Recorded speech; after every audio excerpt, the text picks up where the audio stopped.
warahmatullahi wabarakatuh. Alhamdulillahil mujibu da'waj al-qail fil muhkamil ayati bayinat walikulli wijatun wa muwalliha fastabiqul khairat. Asyhadu an la ilaha illallah wahdahu la syarikalah wa asyhadu anna sayyidana Muhammadan abduhu wa rasuluh. Rabbi sahli sadri wa yassir li amrin walul 'uqdatam bilisani yafqahu qawli.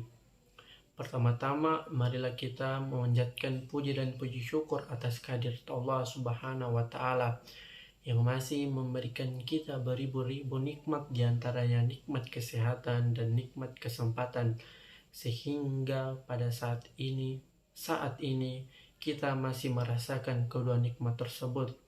Tak lupa pula kita kirimkan salawat beserta salam kepada Nabi junjungan kita, Nabi besar Nabi Muhammad SAW, yang telah memperjuangkan ajaran agama Islam dari zaman jahiliyah menuju zaman Islamiyah, dari zaman kegelapan menuju zaman terang menerang hingga pada saat ini.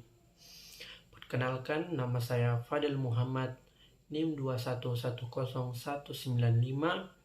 kelas PAI 7 semester 5, mata kuliah Edu Parenting Islam, dosen pengampu Ibu Hikmatur Rahmah LC MED.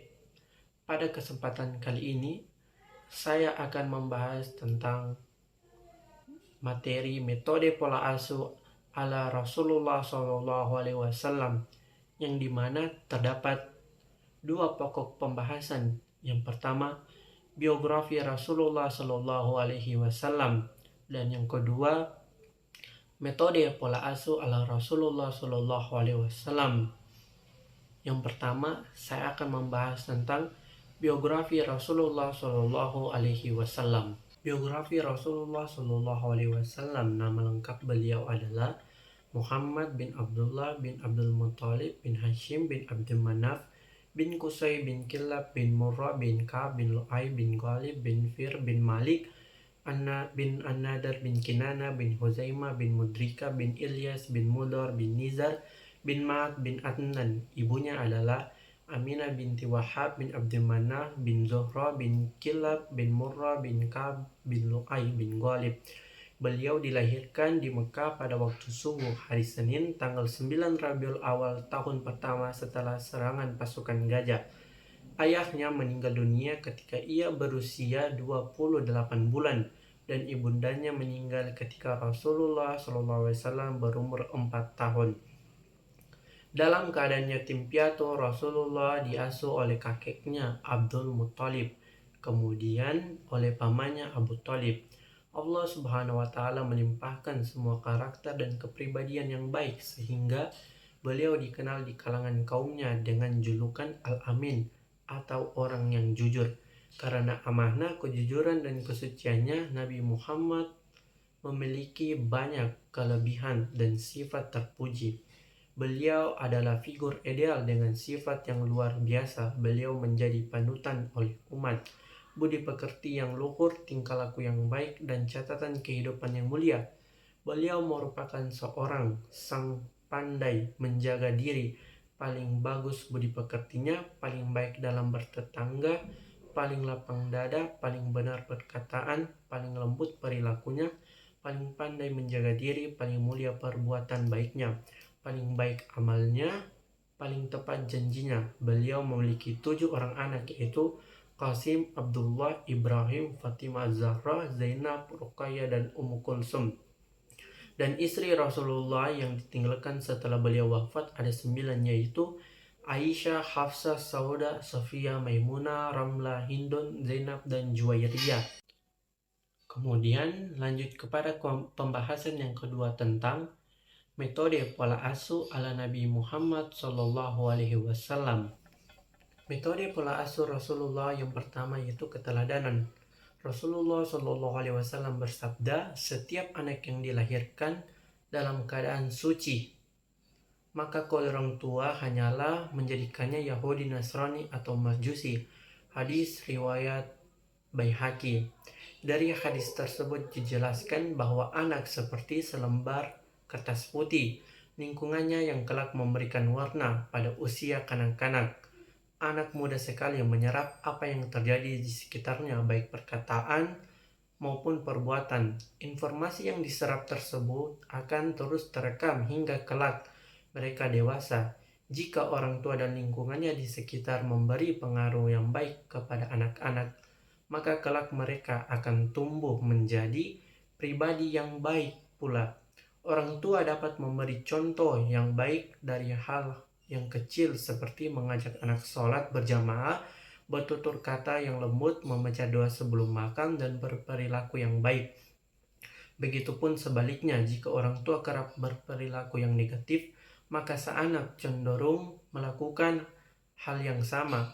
Keteladanan merupakan kekuatan kunci dari pendidikan Rasulullah SAW. Keteladanan berarti memberikan contoh baik berupa tingkah laku, sifat, cara berpikir, dan sebagainya. Pentingnya keteladanan dalam mendidik anak menjadi pesan kuat dari Al-Quran, sebab keteladanan adalah sarana penting dalam pembentukan karakter seseorang. Satu kali perbuatan dicontohkan lebih baik dari 1000 kata yang diucapkan.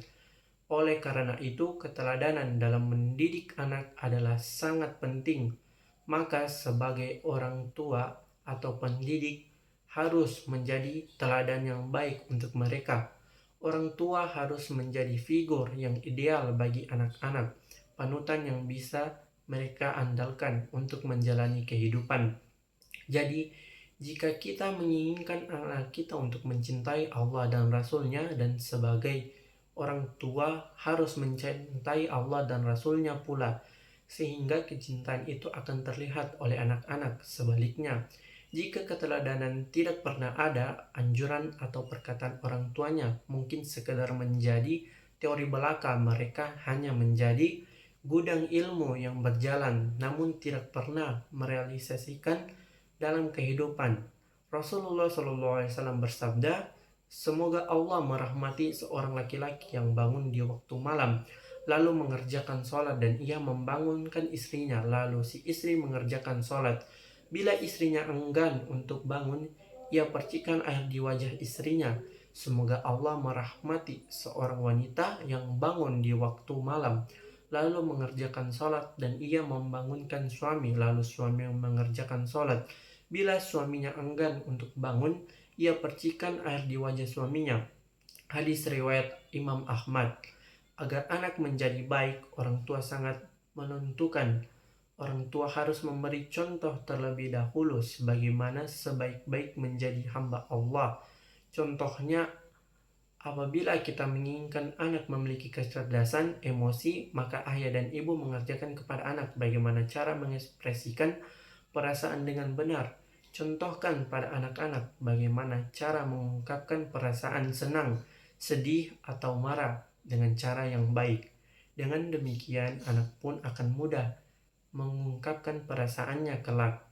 Intinya, anak adalah cermin bagi orang tua. Karakter yang dimiliki anak-anak kita adalah hasil copy paste mereka terhadap apa yang sudah dilakukan sehari-hari. Kemudian yang kedua, menasihati. Di antara faktor yang paling penting dalam pembentukan karakter anak, baik itu karakter keimanan, etika, jiwa, dan kemasyarakatan, adalah pendidikan dengan nasihat yang baik, mengingat di dalam nasihat itu terdapat pengaruh yang sangat kuat dalam memberikan pemahaman kepada anak tentang hakikat segala sesuatu Islam. Islam mengajarkan sebagaimana hadis Rasulullah SAW, agama itu adalah nasihat sebanyak 3 kali. Kami para sahabatnya bertanya, "Untuk siapa wahai Rasulullah?" Beliau menjawab, "Untuk Allah, kitabnya, Rasulnya, dan pemimpin kaum muslimin beserta seluruh kaum muslimin." Menasihati menjadi salah satu metode dakwah Rasulullah yang efektif. Ini menunjukkan bahwa Rasulullah mengedepankan lisan dalam menciarkan Islam, walaupun pada masa Nabi itu hidup di tengah-tengah komunitas yang menganut fanatisme, kelakuan biadaban, dan berkemanusiaan. Namun nyatanya Islam dapat berkembang dengan begitu pesat. Kesuksesan Rasulullah ini disebabkan 2 faktor, yaitu uswatun hasanah atau teladan yang baik, serta tradisi menasihati. Teladan menasihati dapat dilakukan dalam mendidik anak, karena menasihati akan memiliki dampak perubahan dan perilaku anak, tetapi harus disertai dengan teladan dan bukan hanya ucapan semata.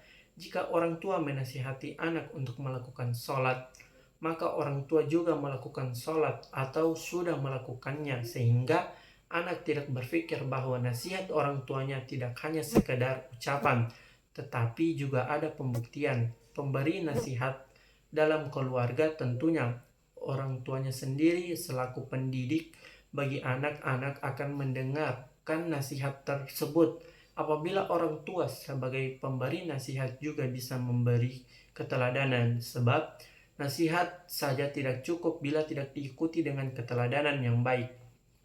Anak tidak butuh segi teoritis saja, tetapi segi praktislah yang mampu memberikan pengaruh bagi anak. Nasihat harus diberikan sesering mungkin kepada anak, sebab anak akan bersosial dengan teman sebayanya, agar apa-apa yang telah diberikan dalam keluarganya tidak mudah luntur atau terpengaruh dengan lingkungan barunya.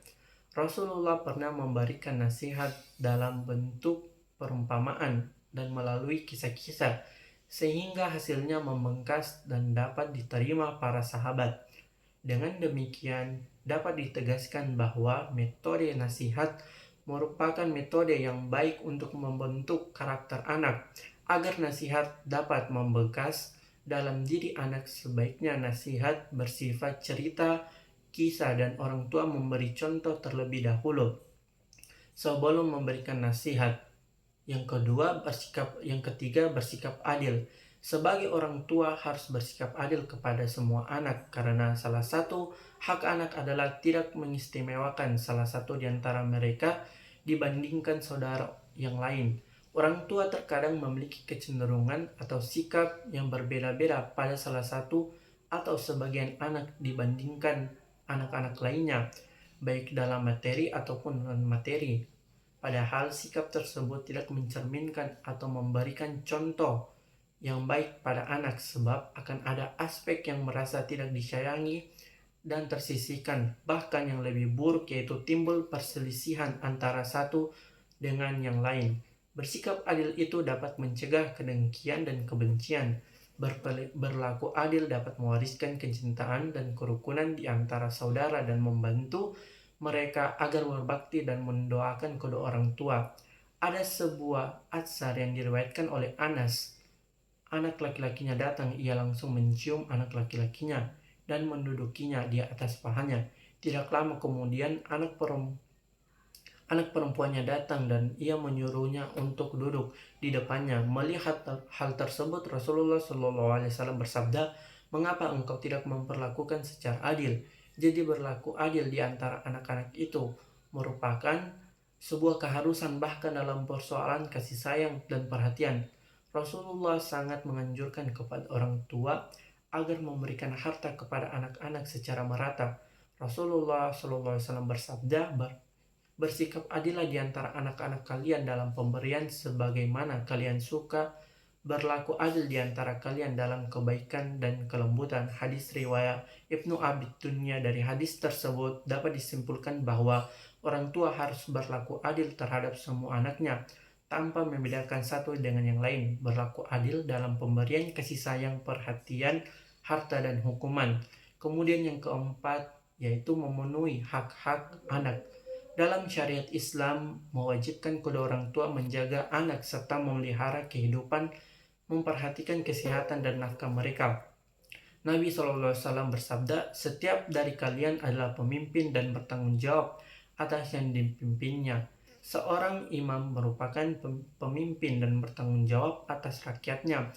Seorang lelaki dalam keluarganya merupakan pemimpin dan bertanggung jawab atas yang dipimpinnya.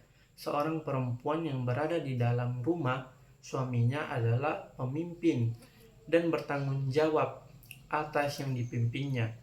Seorang pembantu pada harta tuannya adalah pemimpin dan bertanggung jawab atas yang dipimpinnya. Jika ditinjau dari aspek pemeliharaan anak secara emosional, Islam mengajarkan agar memperlakukan mereka dengan cara yang baik dan kasih sayang, bermain dan bersikap penuh kelembutan. Karena itu, memberikan hak-hak kepada anak merupakan dasar yang sangat penting bagi orang tua yang dijamin oleh Islam. Dasar tersebut melebihi segala aturan serta undang-undang buatan manusia baik dulu maupun sekarang. Islam begitu memperhatikan anak-anak dalam setiap tahapan kehidupan mereka sejak janin, bayi, bocah sampai dengan jenjang kedewasaan dari anak laki-laki dan perempuan. Bahkan Islam sangat mementingkan mereka sebelum menjadi janin dalam perut ibu. Demikian itu dengan cara anjuran memilih pasangan hidup masing-masing, semua itu bertujuan untuk menghadirkan anak laki-laki dan perempuan yang baik bagi generasi masyarakat yang mimpinya dalam berlaku dan nilai-nilai peradaban yang indah dan menawan. Yang kelima, mendoakan. Rasulullah SAW sangat suka berdoa dan menganjurkan umatnya untuk membiasakan diri untuk berdoa. Beliau menganjurkan berdoa tidak hanya ketika waktu-waktu beribadah, tetapi dalam keadaan apapun. Dalam situasi tertentu, beliau menganjurkan umat untuk lebih banyak berdoa. Misalnya ketika hujan turun saat berpuasa di bulan Ramadan, pada waktu sepertiga malam terakhir, dan banyak lagi. Beliau senantiasa mendoakan siapa saja di antara keluarga, sahabat-sahabatnya, dan umat Islam pada umumnya.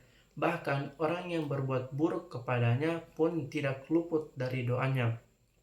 Suatu ketika Anas bersama ibunya, Ummu Anas, datang menemui Rasulullah. Ummu Anas kemudian berkata, "Wahai Rasulullah, ini Anas kecil, anak kesayanganku. Sengaja aku datang kepadamu untuk menjadi pelayanmu. Maka berdoalah kepada Allah untuknya." Rasulullah SAW kemudian tangan beliau di atas pundak Ibnu Abbas seraya berdoa, "Ya Allah, berikanlah kepadanya pemahaman tentang agama dan ajarilah ia takwil Al-Quran." Doa ini diijabah oleh Allah. Ibnu Abbas pun dikenal sebagai ahli tafsir yang banyak diminta pendapatnya oleh kaum mukmin.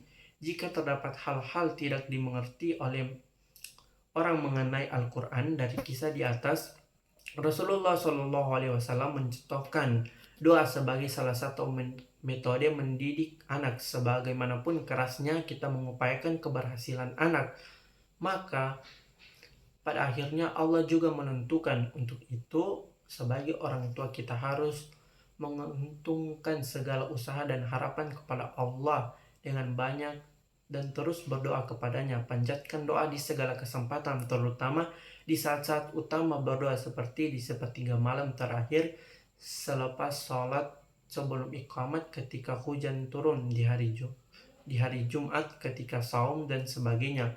Doa ini tidak saja untuk kebahagiaan akhirat, tetapi juga untuk kebahagiaan dunia, sebagaimana Rasulullah pernah mendoakan Anas bin Malik agar dikaruniakan banyak harta dan anak. Karena itu boleh saja orang tua memohon anak lulus ujian menjadi orang kaya, berhasil dalam pekerjaan, mendapat jodoh yang baik, dan sebagainya.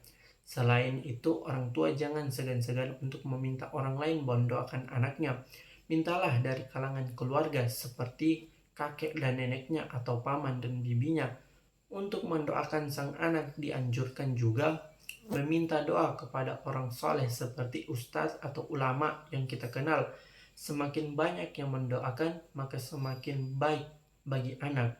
Oleh karena itu, orang tua harus menggunakan metode mendoakan dalam mendidik anak, sebab usaha yang dilakukan orang tua agar anaknya menjadi soleh dan sukses tidak cukup, namun usaha tersebut harus diiringi dengan doa, karena mendidik anak tidak terlepas dari kehendak dan pertolongan Allah Subhanahu wa Ta'ala. Kemudian yang keenam, membimbing anak berbakti kepada kedua orang tua.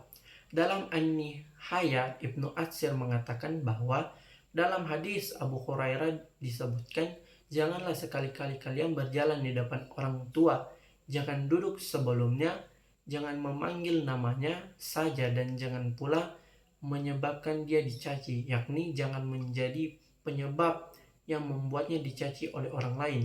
Misalnya, kalian mencaci orang tua orang lain sehingga orang itu akan berbalik mencaci orang tua kalian. Hadis ini ditafsirkan hadis lain yang menyebutkan, sungguh di antara dosa yang paling besar ialah bila seorang mencaci kedua orang tuanya. Ada yang bertanya, bagaimana seseorang bisa mencaci kedua orang tuanya? Beliau menjawab, dia mencaci ayah orang lain sehingga orang lain itu dapat mencaci ayah ataupun ibunya. Dari hadis di atas menjelaskan bahwa siapapun yang mencaci ibu atau ayah orang lain sama saja dia mencaci orang tuanya sendiri. Demikian pula sikap buruknya terhadap orang lain yang menyebabkan orang tuanya dicaci oleh orang adalah perbuatan nurhaka. Sehingga orang tua di sini berperan penting dalam mendidik anak agar anak dapat berperilaku dan berakhlak baik, agar anak dapat memelihara kehormatan orang tuanya. Ibnu Abbas menuturkan bahwa Rasulullah Shallallahu Alaihi Wasallam bersabda, apabila orang tua memandang anaknya dan ternyata sang anak dapat membuat orang tuanya senang, maka bagi anaknya pahala yang sama dengan memerdekakan seorang budak. Ada yang bertanya, wahai Rasulullah, bagaimana jika orang tua memandang anaknya sebanyak 360 kali? Rasulullah SAW menjawab, Allah Maha Besar untuk membalas sebanyak itu. Orang tua telah memberikan pengasuhan terbaik, yang terbaik mampu mereka berikan kepada anak-anak. Pentingnya mengajarkan untuk selalu menghormati dan menghargai kebaikan yang telah dilakukan orang tua. Orang tua dapat membiasakan anak untuk menghormati, orang tua dapat mencontohkan bagaimana kita melakukan kebaikan kepada orang tua kita. Berbuat baik dan berlapang dalam kebaikan atau ihsan kepada orang tua dalam hal perkataan, perbuatan, dan niat. Perintah untuk berbakti kepada kedua orang tua merupakan wujud syukur dan terima kasih kepada kedua orang tua yang telah merawat dari kecil hingga dewasa. Berbuat baik kepada kedua orang tua diperlukan refleksi dan pembiasaan agar terbentuk dalam diri bakti anak kepada orang tua. Dari uraian di atas, agar anak dapat berbakti kepada orang tua, upaya yang dapat dilakukan orang tua yaitu selalu mengajarkan hal-hal yang baik kepada anak seperti menghormati orang yang lebih tua dan membiasakan mencium tangan ketika bersalaman, mengucapkan salam dan bertutur kata yang santun kepada siapapun. Oleh karena itu, sudah pasti orang tua harus memberikan contoh terlebih dahulu agar dengan mudah anak dapat melakukan perilaku tersebut. Dan ketika ada masalah pun harus dibicarakan dengan baik dan kepala dingin agar komunikasi yang baik tetap terjaga antara anak dan orang tua. Dengan demikian sudah kewajiban anak berbakti kepada orang tua. Disinilah kewajiban orang tua mendidik anak agar nantinya anak dapat berbakti kepada orang tuanya dan dapat menjadi penenang bagi orang tuanya. Kemudian metode pola asuh yang terakhir atau yang ketujuh, menghindari dari mencela dan memaki anak. Orang tua harus bersahabat dengan anaknya, maksudnya orang tua harus memperlakukan sesuai dengan derajatnya sebagai kekanak-kanakannya, sehingga anak harus diajak berbicara dengan lemah lembut, diberlakukan dengan penuh kasih sayang terhadap anak kecil sekalipun. Rasulullah SAW mengajarkan pada kita untuk menghargai dan menjaga nama baiknya. Tidak boleh mencela atau berkata kasar pada anak. Anas bin Malik berkata, aku pernah menjadi pembantu Rasulullah selama 10 tahun.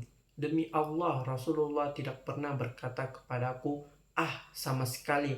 Dan tidak pula beliau bertutur kepadaku, mengapa engkau berbuat demikian? Tidaklah seharusnya engkau berbuat demikian. Hadis riwayat Bukhari dan Muslim. Dulu Rasulullah SAW pun bercanda dengan para sahabatnya, bergaul berbincang-bincang dengan mereka, serta juga bermain-main dengan anak-anak para sahabat dan memangku mereka. Dan terkadang ada seorang anak kecil di bangkuannya, namun beliau tidak bersikap keras padanya. Hadis riwayat Bukhari dan Muslim. Berdasarkan hadis di atas menunjukkan bahwa Rasulullah bukanlah orang yang suka memaki atau mencela seseorang ataupun sesuatu.